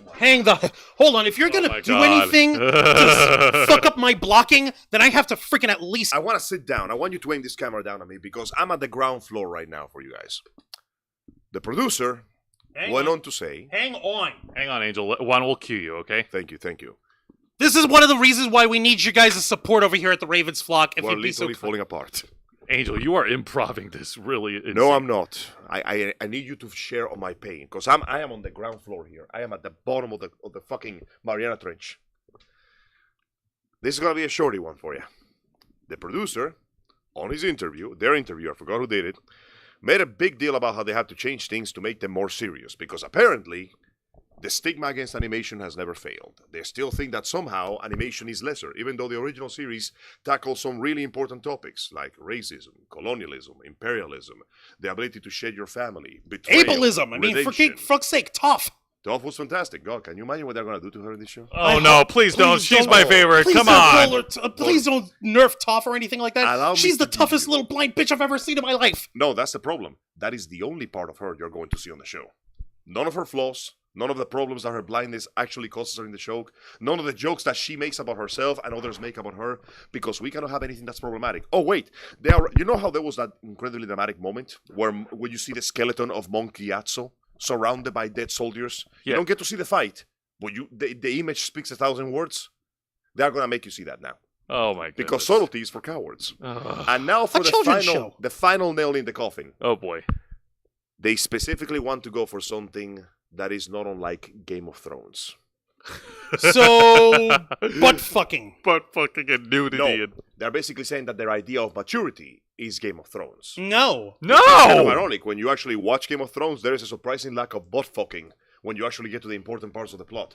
But this is what they There's think. a lot of political backstabbing and a lot of working and disregard for people. Betrayals, treachery, conflicting loyalties. Yeah, it's a lot more than just butt fucking, but Also the butt fucking. also the butt fucking. Point in but- case is, obviously, they're not going to put butt fucking in the Avatar show. You sure about that? Well, I mean, we're all You getting sure they're not fucked going to in the try ass to so bad for squeeze this in right a freaking butt plugging scene on Katara? You sure? Are you? Do you know? Can you say that with 100% certainty? I can't. So what I'm trying to say is, these people, they hate animation. They hate the source material. They hate something beautiful, and they decided that when they got the rights to make something live action, instead of getting a director who actually likes the show and wants to faithfully recreate and give us their idea of it, they're going to do their own thing. Because of course they are. And this is they're basically telling you, the thing that you once loved, we think is lesser. Our version is better, and we're going to prove it to you by making the characters, the plot, and the choreography of what I'm seeing here. We're going to make all of that less. What the hell? This is worse than freaking Ninja Theory when they talked about developing DMC. This is What do exactly. you mean they can't hear us? Hang on. Oops.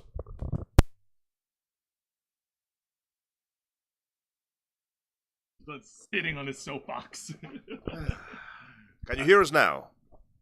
Can you hear us now? Please let us know if you can hear us now. Please We let need us to know. Clearly, it's showing on our side here that our mic is on, but we gotta wait and hear from them. But Okay, Oh. hide that thing. I can't see shit. Wancho, we can't see.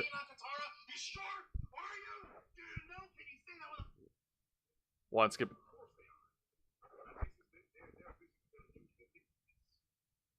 I can hear you so strongly. Okay, good. Oh, it's So, just a struggler. Oh, We can hear you now. to get back to it and to close up this whole article, this show is being made by people.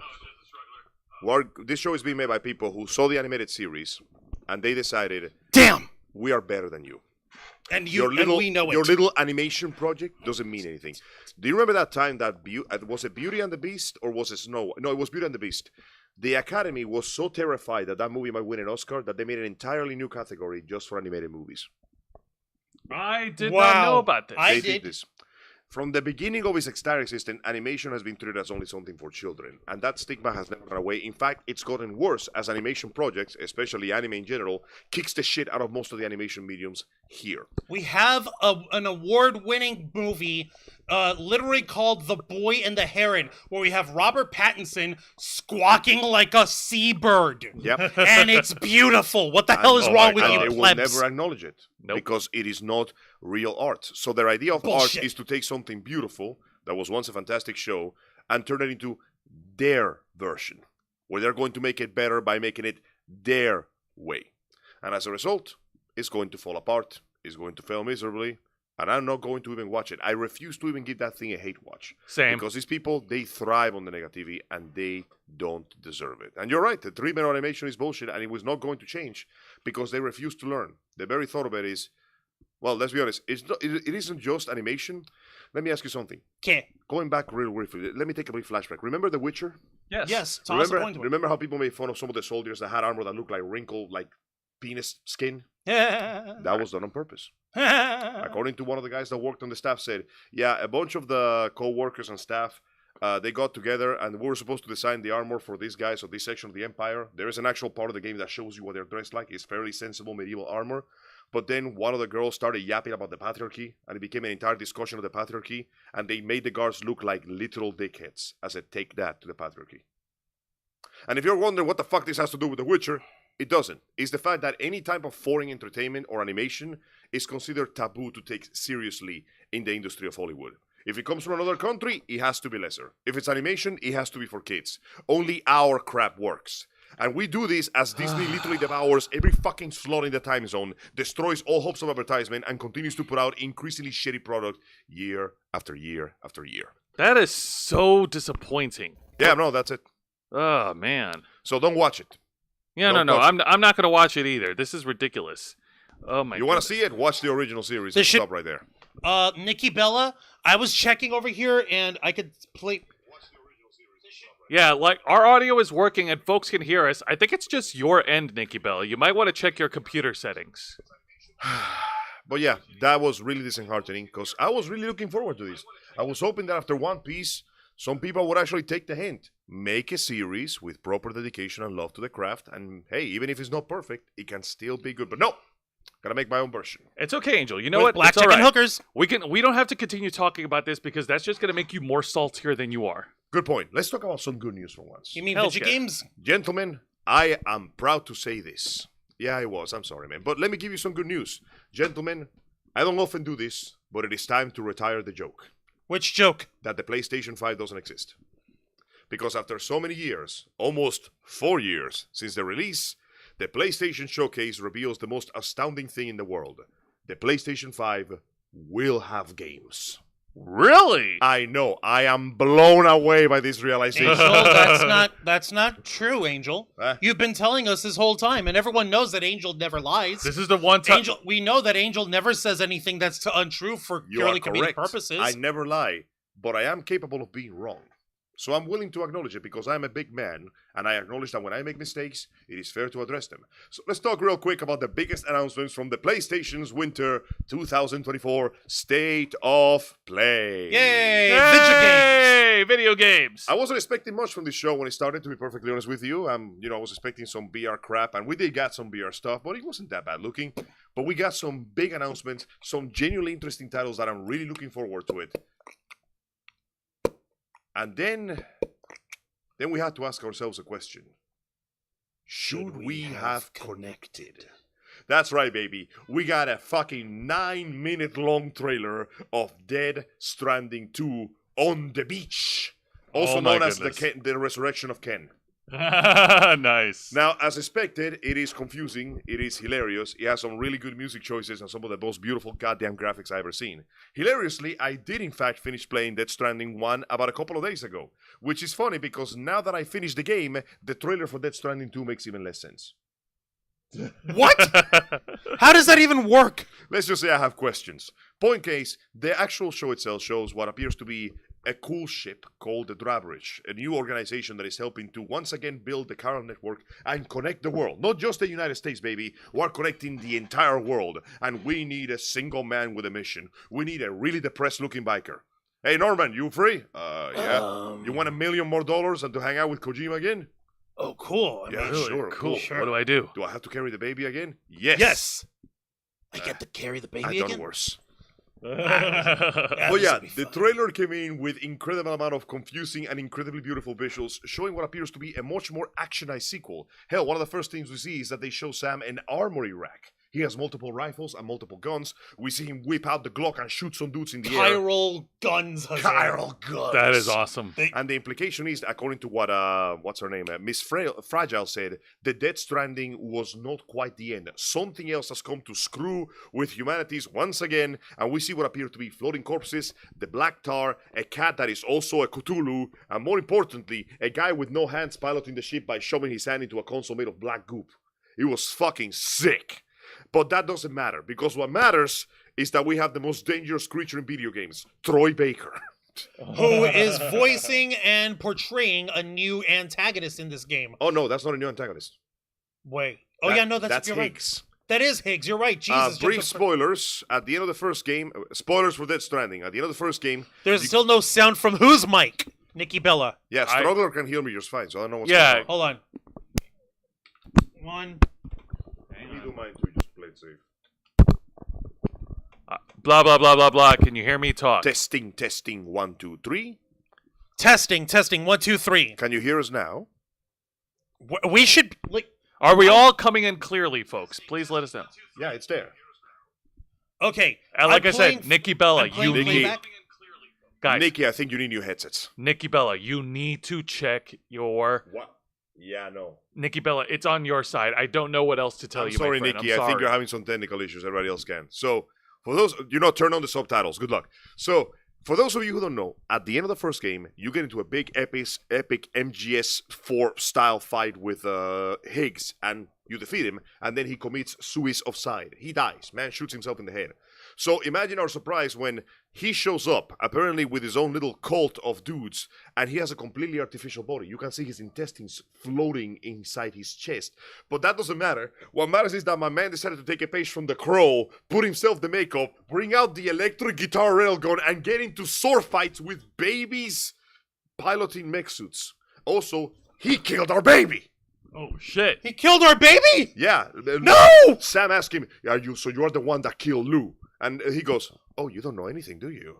And then a mysterious samurai that makes goo goo gaga sounds shows up to save him. So my man It's pulls out rocking the the electric axe. sword. And yeah, he pulls out an axe. And then that turns it he- into an axe. He's freaking cutting a sick riff and firing a railgun lightning out of the head of the guitar. Yeah, and then he turns the axe into a literal axe and gets into a sword fight with the baby robe. Kojima, what the fuck? It's okay. Angel, hold up. Let him cook. Let him cook.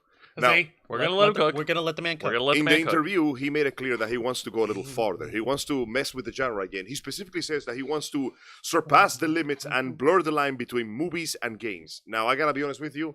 If it was anyone else telling me that, I would not trust him with my life. But this is Kojima, and so far he did not disappoint me. Death Stranding 1 was a bit of an acquired taste. After the first few hours, it really opens up and gives you much more options, and the plot picks up real quick. But I understand why people didn't like it. You know, this is one of those games where I can genuinely understand why people liked it and why people didn't. That's fine, because I want people like Kojima in the industry. People that can just go batshit insane with a crazy idea, take it to the goddamn limit. And not be apologetic about it at all. Exactly. It's a 50-50 shot. You know, sometimes it's good, sometimes it's crap. But I think it's a bet worth taking, especially considering the most recent announcement that over 95% of the Western video game industry is trying to make live-action service games.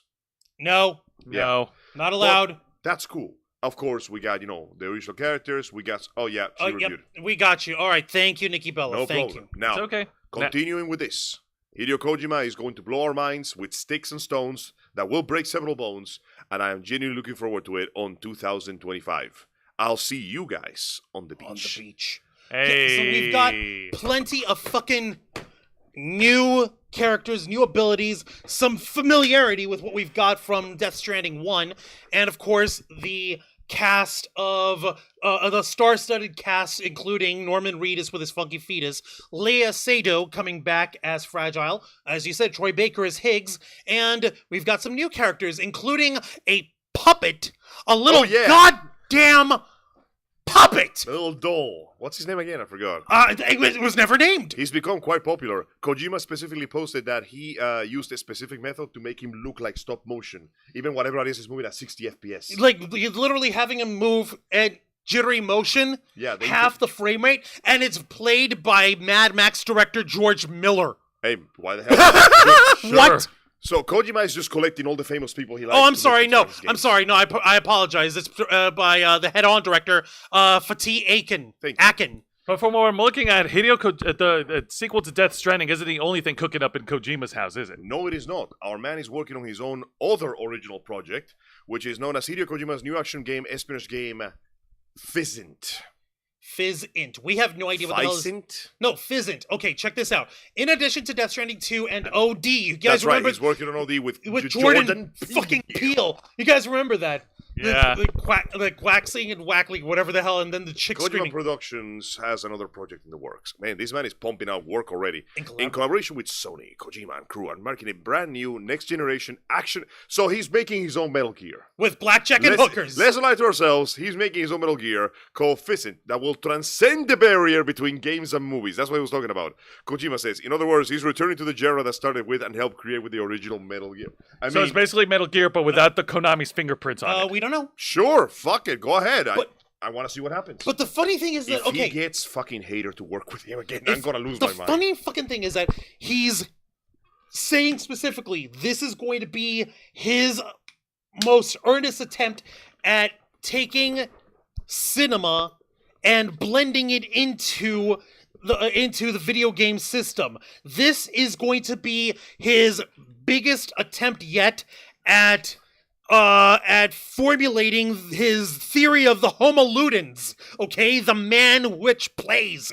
That is the fucking cornerstone of his entire being, of everything that he's been trying to do since goddamn 1987. I think that one of the reasons why we are giving Kojima a pass on this, even though, let's be honest, if any other director, especially a Western one, was saying something like this, I'd be rolling my eyes so hard they'd be falling out the back of my goddamn skull. Because only Kojima could do it. No, it's not like only he can do it. I'm sure others can. It's because he still remembers that these are video games.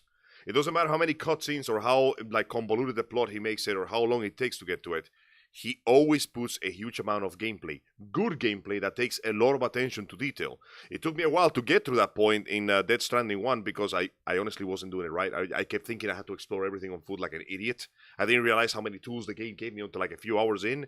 But once I got into it, I saw a huge amount of interactivity, attention to detail, and more importantly, I had fun. Also, you know what I find hilarious? One of the things you unlock on the like halfway through the game, it's been a while, is the ability to build roads.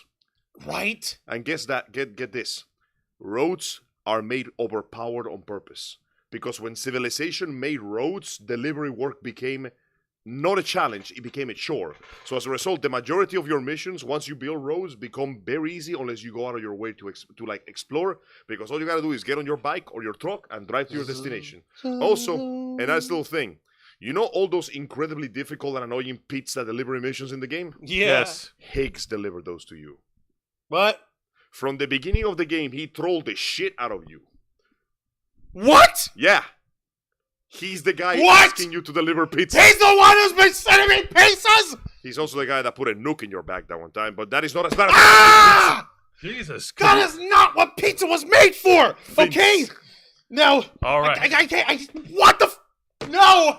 Curse you, Higgs! I can't wait You until deserved that death in the drowning pool, and we will send you back to the tar again, if it's the last thing we trolling me do. with pizza. Trolling you with pizzas. Yeah, oh no, my dude. God. God The best damn part it, is that Troy since Baker. since the sequel seems to Special go for a more delivery? action term, I want to see how crazy Higgs can get. Because in the first game, he could teleport, shoot you, and he could summon BTs to harass you. Now, he's not even human anymore. So I want to know what the hell that man is doing. How did he get out of the beach? And more importantly, how did he even survive? I'm pretty sure he shot himself in the face. Whatever. Point in case is, Kojima, yes, he's basically doing his own version of off-brand Metal Gear, which is funny because I want to see what he can do now. that he's- Babadook-looking puppet, you're right, Struggler. But it's a good Babadook-looking Yeah, puppet. I want to see what he's doing now that he's no longer attached to the legend of Solid Snake and the boss. Now that he can carve his own niche, his own lore, and more importantly, that he still has the beautiful artistic talent of Yoji Shinkawa working for him. I'm excited for this. I'm excited for video games again because, as far as I can tell, this man has not let me down yet. Even the games that he made that I don't like as much, I still consider them good games. So, yeah, give him some money, cut him loose. I want to see what happens. Well, that's good. That's good. It's putting it simple, my man. I say it unironically, and I say this with every bit of mirth and joy and laughter that I possibly can. My dear friends, Kojima is love. Kojima is life. He is a greater power than the line. But the Because only Kojima can take the line and shove it up its own ass. The line does not need to go up because it's not a line, it's a strand. That's why we should have reconnected. Should have we connected? Should we have connected? We should, thanks to should. Kojimbo. But that being said, what other games have been announced? Well, for a surprise twist, we have Way of the Samurai by Ninja Team, the guys who made Neo and Wulong Legend. Oh wait, hold on, go the fuck back. I'm trying to go to the stuff that you're talking about. No, but forget about that. Let's go in order. Goddamn fucking Stellar Blade gets a long-ass trailer showing some combat, some environmental work, some gameplay, I was and going to say, some... this is a long list, Angel. I don't think we're going to It's get to wor- all of them. Yes, I'm we gonna go are. to the We've big got ones. the time. I'm gonna go to the It's big okay, ones. Jose. It's okay. I'm gonna go through the good, juicy ones. Stellar Blade, looking fan-fucking-tastic. Some very clear Nier Automata, Shout-outs. Inspirations, right down to the little drone guy following you around, the way you fight with the sword, and the ludicrous amounts of cake. Which resulted in a minor controversy when people began complaining about fan service. And I'm like, first off, shut the fuck up. Second, the game looks good. Overall, looking forward to that too. We got some gameplay, some environmental, and some very beautiful music. Honestly, very much looking forward to that. We may Okay. continue. Cool. Yeah! Oh my god! You Shout out the freaking- goddamn hedgehog! Yes! He did the pose! He did the That was pose! so cool! Ah. He did did the the thing. thing. So yeah, they're bringing Shadow to Generations, and they're bringing Black Doom. We haven't seen him since his debut game. That's pretty Since impressive. Shadow the Hedgehog, So they're bringing the devil. They're bringing the devil. Shadow, It's cheat the- on your taxes. Join me to steal candy from babies and small businesses. So yeah, that's not pretty much funny. it. Like, holy shit, Shadow is on Sonic Generations. Fucking awesome. Hells Look yeah. at that. Go back, go. They use his logo for the O. Ha! Ow, the edge. Ow, the Hedgehog. As they should. Fuck yeah, You bro. We're eating good. We're Yes, eating we You boys are. are eating good. Continuing on, Dave Dave the the Diver. Diver, a very happy, fun-lucky diving game with exploration, now features Godzilla. Sure. By the What? way, it's not a ripoff. It's literally Godzilla. They play his theme. Dun, dun, dun, dun. This is a really cool, funny slice of life game about Dave, the eponymous diver, who dives onto the ocean to fish, to bring businesses to a sushi restaurant, and he gets to restore the town to its normal glory. So, yeah, Godzilla's gonna Also, show up. fucking Godzilla. Okay, Fucking sure. Godzilla, man. All right. keep it up. Senseless, it's mobile. I'm not touching that shit. All right, Yeah. moving on. Ooh, I heard about This is this. the one that hurts the peoples. Oh, boy. Why? Now, this one is fine. It's just a first-person free so- spin-off, but it just hurts me because fuck you, Konami. Silent Hill: The Short Message. And a PT Southwest is a new short Silent Hill experience that's free and it's out now. Yeah, it's a first-person horror game where you play the story of a young girl who is thrilled by guilt so she goes silent. Now, this is the one that pissed me off, and frankly, the one that pissed people off. This Silent Hill has a combat reveal trailer. Why the Combat fuck reveal? does Silent Hill have What combat? the hell? Yeah, this trailer was basically focused on the combat, and unfortunately, I fear that, once again, Konami doesn't know what they're doing, because the camera is firmly behind your shoulder, Resident Evil style. Yeah. Gone are the days when we could see the entire screen as James ran around a still image. Now we're doing this James over Sutterfield. the shoulder shit. Oh, my God. And more importantly, we get to see a combat and we get to see quick time events. Oh, I don't know you, but I am not interested in this at all. It looks pretty, but that's about as good as it looks. I am not touching that shit. All right, You know then. what? You want to know something, Angel, though? The gameplay itself, and I know the combat isn't the focus of Silent Hill 2. The focus of Silent Hill 2 is, why the fuck am I so screwed up in the brain? But, like, we might be surprised. I don't know. The but... problem is, this is being Blubber Studios, the guys handling this remake. Oh. They did 2 other games. Oh. They are not very good games. We gave we gave one of our best properties to a studio that has no idea what they're doing. Oh, never mind. I did not remember the Judas thing. Oh, Jose, I think you have a song for this? I did have a song for this, but I erased it from It my involved phone. a priest, maybe? Oh, no, it was a song from Chris Jericho. It's called Judas, and he's stupid now. Metro Awakening, it's VR. I'm not touching that either. It Moving. looks interesting, but Dragon's motherfucking Dogma 2! Holy shit! Incredible gameplay, beautiful music, and this trailer introduced the ability of, you're not gonna believe this, What? style switching. Nice. Cool! Every weapon you equip, belongs to a different class. Yeah. We get to see the mage cast a big spire of ice, switch to greatsword, run on the spire, and slam it on a demon's head, and it's Copyright claim. fucking sick! okay. Yeah, look at that. The guy went from daggers We'll be good. to like stabbers, and then he exploded the guy. Like that. Boom! It's That is fucking pretty A. cool. So yeah, that was just combat. Combat. I hope you like combat. This one in Rise particular. of the Ronin. This is a fun one. Team Ninja has been copying the Souls formula for some time now, but with more combat emphasis. Neo, Wulong Fallen Dynasty, their games are about, it's like the Souls formula, respawning enemies, you drop your currency when you die, stamina caps, but this game, in particular, seems to be a much more straightforward action title. The character is seen doing combos, switching weapons on the fly. Look, as you can see, there is no stamina bar whatsoever. Items showing a bunch of icons and skills. So the implication is this game is going to be a much more straightforward action title. More on the grain of like Devil May Cry. Which I'm 100% down, but I have no idea what the actual plot is. It involves apparently the Shogunate. Also, something very important to your point, Angel, since you're retiring the joke. This one is going to be PS5 exclusive on March 22nd. See, I'm telling you, it has games. It has It has games. games. Jesus, who'd have Now thought? this next Another game, remaster from Until Dawn. Surprisingly solid horror title. I am not really feeling this. The graphics look prettier, but the game itself was more like a visual novel. Your decisions and your actions, determine the outcome of the murder mystery. okay. It was pretty solid, but honestly, it felt more like it could have been a TV or a movie series. Overall, it was decent. And that's kind of it. It was a short show, but so far we got some really strong contenders. We got Stellar Blade, we got a little fun with Dave the Diver, more Sonic, we got Way of the Samurai, and big old Kojima slapping his big old Kojimbo dick on the table and going, "This is yours now." This is yours. I think general consensus is that we're pretty much like it's a given that we are both that all three of us are excited for Hideo Kojima and for the Sonic and Shadow Generations games. Honestly, Like, I'm those just were- happy that those after we're all looking this forward time to I the have an most. excuse to buy a goddamn PS5 for a change. Indeed. So now it's time to start saving money, and with that, I've come to the end of the video game section. Some interesting announcements, some not so interesting ones, but overall, we can say that no matter how hard it gets out there and no matter how Jesus, shitty Juan. the video game industry becomes, there's still people out there trying to make good games, so we can appreciate that much. I hope that you guys enjoy those titles as much as I will when I get them. Like our man Hideo Kojima here, clearly having the time of his fucking life. I have an idea. All right. What if we, like, put a baby in a jar? Sticks and ropes. And Joe Rogan is on the side going, so sticks and ropes are like a way to connect people. Yes, you see. Humanity has always used the sticks to keep things away and the ropes to bring things together. Oh my God. So I have an idea of commenting on the nature of isolation. Oh yeah, I heard about like a psychological story about what happens when you put prisoners on like solitary confinement. Exactly, Mr. Rogan-san. I want to emphasize the idea of loneliness.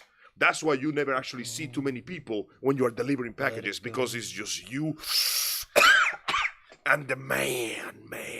All right. Jamie, open a window. We can't forget Final Fantasy VII Rebirth. You know what? I don't care about the changes to the story. I will not deny that the gameplay looks fucking dope. Combination attacks, dude. Right? It looks really good. I might just get it for the gameplay. And yeah, no, the combat of Silent Hill it was never meant to be good. The fact that they had to make a trailer emphasizing the combatable things. Should I even try to play that? No. Don't. Not for them, for us. If No. you want to, but I gotta be honest with you, I am not really sold on this one. Maybe it'll work, but this is literally just Resident Evil 4 Melee Edition. That's ridiculous. Also, there's way too many enemies on screen. The Way too original many. game was about loneliness and depression and isolation. If you flood the entire screen with dudes, we got a fucking problem. Okay, I want to know about Silent Hill: The Short Message. Like, I want to know more details about this, though. It's a first-person well, game. we can Okay, watch it first after we person. get off the air. No, well, I mean, like, I need to know. No, like, it's okay. It's like 1 It can minute wait. long. It's like we can chill. We got time. There's a girl. I'm also hungry. Well, there's not freaking finished yet. There's stuff that needs to be finished cooking. Gentlemen, I bring you the most tortured creature on earth. Women. Teenagers. Fucking teenagers. Actually, no. This one, I remember now. There's a thingy someone put up, like, okay, that Silent Hill: The Short Message is like, okay, let's bring in like the fucking elements of parasocial relationships and Yep. cyberbullying and that shit into what Silent You Hill can is all play it about. now if you want Which- to, by the way. On a PS4? It's available right now. On a PS4 too? You can Can I just, fucking get it right now? just download Is it that free? shit. Yeah, it's free. What the fuck It's am I doing? fairly... What are I doing talking to you hobos for? Get the fuck out of here! It's fairly I want my short. social commentary, goddammit! Good social commentary! And Because that shit actually matters to the world of Silent Hill. It's all about fucking trauma. It's all about repression. It's all about fucking brain juice problems. And as a dude who's certified with brain juice problems, I want to see a way to vicariously live my way out of it in the form of a tormented teenage girl. Well, that I know. Angel is trying to say something. I'm trying to overtake that. No, this is fine. This is perfectly fine. This is exactly what I wanted. But that's actually exactly what Silent Hill is about, though, isn't it? Yes. Well, See? And then sometimes dancing sexy nurses. they never danced. No, they didn't. But Ever. some folks cosplay as them and dance. The only and- time I saw them dance was in videos that were not suitable for minors. Now, Good point.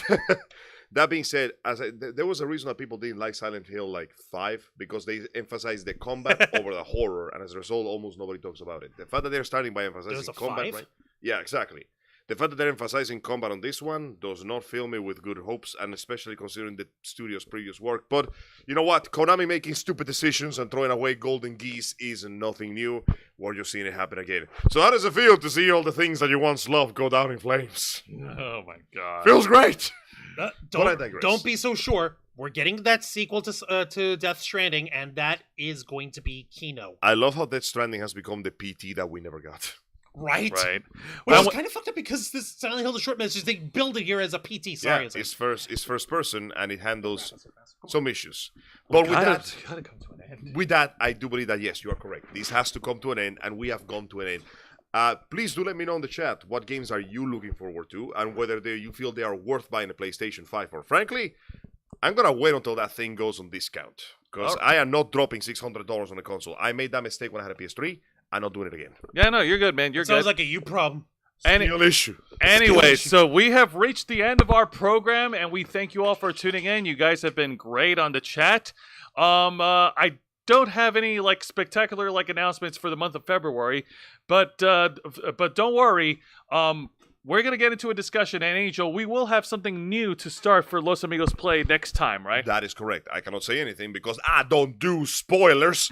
But I hope that you will join us in the future. It will be worth the time. We'll take your time to discuss what video games comes around, and I hope that you'll join us on Saturday at 5 p.m. Eastern Standard Time for Los Amigos Play. On YouTube and Kick. On YouTube and Kick, thank you. Where I, your humble host, Angel, with these two magnificent gentlemen right next to me, will play video games and comment on video games, and maybe, if things work out, we might even enjoy video games. Crazy, I want to right? enjoy video games. Yeah, but until then, take your time, show up, join us, and I hope you have as much fun as we did saving the Earth. And That was so much fun.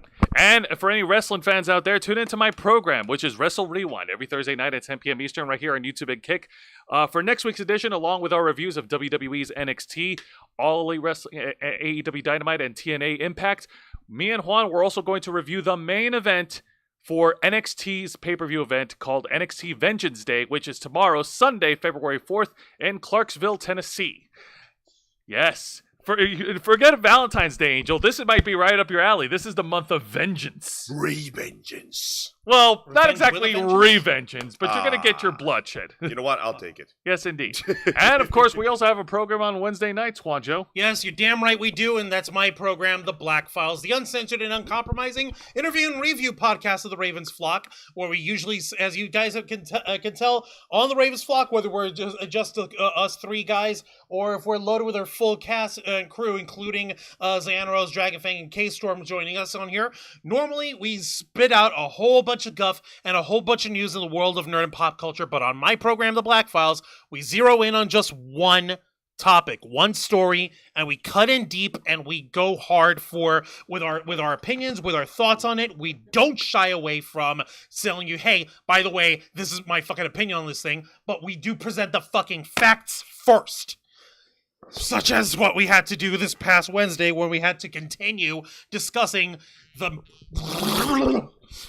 grossness behind the allegations and lawsuit against former WWE chairman Vince McMahon and his sexual harassment suits. Hey, and kids, you want to see a dead body? Oh God, no, we don't. Not from you crew. No, You we just don't. And as bastard. a tiny little brief update, we're not going to get into it, but right now, Vince McMahon is currently under a federal investigation for sex trafficking. That's right, Oh, baby. We got the feds involved. Yeah, the feds got involved. You think it's bad enough if the IRS gets involved in your finagling? Imagine the federales. Imagine the FIBs. Oh, before we end this, I would like to give my thanks to Mr. Hideo Kojima himself for retweeting that little shit post I put on Twitter that got like 50,000 likes. What did you say on your thing, by the way, Angel? It was the scene of the fight between the samurai and Higgs, and I just said, I don't know what the fuck is going on, but it's the coolest thing I've seen today. A Hideo Kojima game.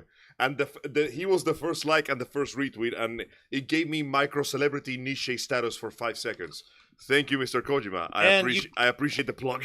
And you did take the time to go ahead and plug our channel while you were at it, didn't you? Actually, I should do that sometime, yeah. Oh my fucking God! Maybe you should do it now. Please! Yes. But shit, you guys are awesome. Come check me out on our YouTube channel. There. I play video games. There, see?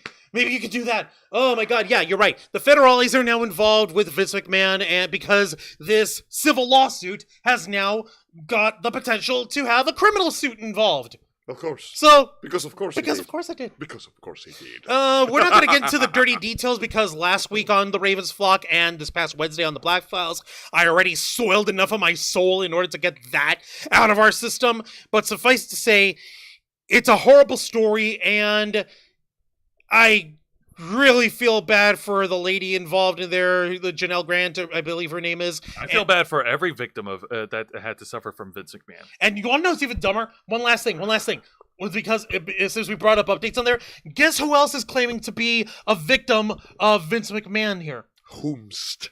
His co-defendant, John Laurinaitis, that freaking executive vice president dude that he forced the lady to get it on with.